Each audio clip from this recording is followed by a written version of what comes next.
بسم اللہ الرحمن الرحیم۔ اللہ تبارک و تعالیٰ کے نام سے شروع جو بڑا مہربان اور نہایت رحم کرنے والا ہے۔ اسلام کے ہر دور میں مسلمانوں پر طرح طرح کے ظلم و ستم کیے گئے اور مسلمانوں کو اللہ تبارک و تعالیٰ کی ذات اور ایمان سے دور کرنے کی ناکام کوششیں کی گئی، لیکن جو سچا مسلمان ہوتا ہے وہ اپنا سب کچھ تو لٹا دیتا ہے،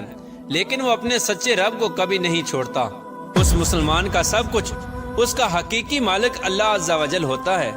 یہی وجہ ہے کہ اللہ تبارک و تعالیٰ اپنے بندے سے 70 ماؤں سے بھی زیادہ پیار کرتا ہے۔ ایسا ہی ایک ایمان افروز واقعہ آج کی اس ویڈیو میں ہم آپ کو بتائیں گے کہ کس طرح ایک خاتون نے اپنا سب کچھ اپنے سچے رب پر قربان کر دیا۔ پیارے دوستو، یہ ایمان افروز واقعہ فرعون کی بیوی کا ہے۔ آج کی اس ویڈیو میں ہم آپ کو بتائیں گے کہ دنیا کے سب سے بڑے جابر اور ظالم جو کہ خدائی کا دعوے دار تھا، اس کے باوجود بھی اس کی بیوی کس طرح اللہ تبارک و تعالیٰ کی وحدانیت پر ایمان لے کے آئی۔ ان کا ایمان لانے کا سبب کیا بنا، اور جب فرعون کو اپنی بیوی کے ایمان لانے کی خبر ملی تو اس بدبخت نے اس نیک خاتون پر کون کون سے ظلم و ستم کے پہاڑ ڈائے، اور فرعون کی بیوی کون تھی اور کس کی اولاد میں سے تھی۔ پیارے دوستو، اس قابل رشک قربانی کے بعد اللہ تبارک و تعالیٰ نے اس نیک خاتون کو کس قدر مقام اور مرتبہ عطا فرمایا تھا۔ پیارے دوستو، فرعون کی بیوی جن کا نام حضرت آسیہ رضی اللہ تعالی عنہا تھا، یہ بادشاہ مصر ریان بن ولید کی اولاد میں سے تھی، اور یہ ریان بن ولید وہی بادشاہ تھا جو حضرت یوسف علیہ السلام کے دور میں بادشاہ مصر تھا، اور یہ خوش نصیب بادشاہ حضرت یوسف علیہ السلام پر ایمان لے آیا تھا۔ فرعون کی بیوی حضرت آسیہ رضی اللہ تعالی عنہا انتہائی حسین و جمیل خاتون تھی، کیونکہ یہ خاتون بادشاہ کی اولاد میں سے تھی، اسی وجہ سے اس کے پاس مال و دولت کی کوئی کمی نہیں تھی۔ اسی وجہ سے ہر وقت خدام ان کے آگے پیچھے رہا کرتے تھے۔ یہ پاک دامن خاتون فرعون کو ناپسند کرتی تھی، لیکن فرعون چونکہ اس وقت مصر کا بادشاہ تھا، اسی وجہ سے فرعون نے اس خوبصورت عورت کی خوبصورتی کو دیکھ کر زبردستی اس سے نکاح کر لیا تھا۔ جبکہ حضرت آسیہ رضی اللہ تعالی عنہا اور ان کے والدین اس نکاح سے خوش نہیں تھے، لیکن انہوں نے حالات کی مجبوری کی وجہ سے حضرت آسیہ رضی اللہ تعالی عنہ کا نکاح فرعون سے کر دیا تھا۔ پیارے دوستو، فرعون کو حکومت و سلطنت اور مال و دولت کی کثرت اور طاقت کے نشے نے حد سے زیادہ مغرور اور بے لگام بنا دیا تھا۔ اس طرح اس بدبخت کافر نے ہزاروں بنی اسرائیل کے لوگوں کو اپنا غلام بنا کے رکھا ہوا تھا اور ان پر طرح طرح کے ظلم کرتا تھا۔ چونکہ اس بدبخت نے خدائی کا دعویٰ کر رکھا تھا، اسی لیے وہ تمام انسانوں کو اپنا غلام تصور کرتا تھا اور ان معصوم لوگوں کے ساتھ جانوروں جیسا سلوک کرتا تھا۔ چنانچہ وقت یوں ہی تیز رفتاری کے ساتھ چلتا رہا، سال مہینوں میں اور مہینے ہفتوں میں اور ہفتے دنوں میں تبدیل ہو کر گزرتے چلے گئے، اور پھر وہ وقت بھی آ گیا کہ اللہ تبارک و تعالیٰ کے پیارے نبی حضرت موسیٰ علیہ السلام اور حضرت ہارون علیہ السلام اس دنیا کے اندر تشریف لائے، اور مصر کی سرزمین لا الہ الا اللہ کی صداؤں سے گونج اٹھی۔ اللہ تبارک و تعالیٰ نے حضرت موسیٰ علیہ السلام اور حضرت ہارون علیہ السلام کو فرعون کی طرف اور ان کی قوم کی طرف دعوت حق دینے کے لیے اور ہدایت کی طرف بلانے کے لیے مبعوث فرمایا تھا۔ اللہ تبارک و تعالیٰ کے ان پیغمبروں نے بنی اسرائیل کے لوگوں کو اللہ تبارک و تعالیٰ کی وحدانیت کی طرف بلایا اور لوگوں کو باطل معبودوں کی پوجا کرنے سے منع کیا۔ حضرت موسیٰ علیہ السلام نے فرعون کو طرح طرح کے معجزات دکھائے، لیکن اس کے باوجود بھی یہ لوگ کفر اور سرکشی پر اڑے رہے اور اللہ تبارک و تعالیٰ کی وحدانیت کا مسلسل انکار کرتے رہے۔ اس کے باوجود بھی حضرت موسیٰ علیہ السلام فرعون کو اور بنی اسرائیل کے بدبخت لوگوں کو دعوت حق دیتے رہے۔ جب فرعون حضرت موسیٰ علیہ السلام کی اس تبلیغ سے تنگ آ گیا تو فرعون نے یہ خیال کیا کہ کیوں نہ موسیٰ علیہ السلام کو لوگوں کے سامنے جھوٹا ثابت کیا جائے۔ چنانچہ فرعون نے حضرت موسیٰ علیہ السلام کو جھوٹا ثابت کرنے کے لیے ایک خاص دن مقرر کیا، جس دن مصر کے اندر بہت بڑا میلہ لگتا تھا اور جس میلے کے اندر کثیر تعداد میں لوگ جمع ہوتے تھے۔ چنانچہ فرعون نے مصر کے تمام بڑے بڑے جادوگروں کو بلایا اور حضرت موسیٰ علیہ السلام کو جھوٹا ثابت کرنے کا کہا۔ چنانچہ جب وہ میلے کا دن آیا تو ایک وسیع و عریض میدان سجایا گیا، اور ادھر فرعون اپنی فرعونیت کے نشے میں مخمور ہو کر اپنے عالی شان تخت پر جا بیٹھا، اور سلطنت کے کونے کونے سے بلائے گئے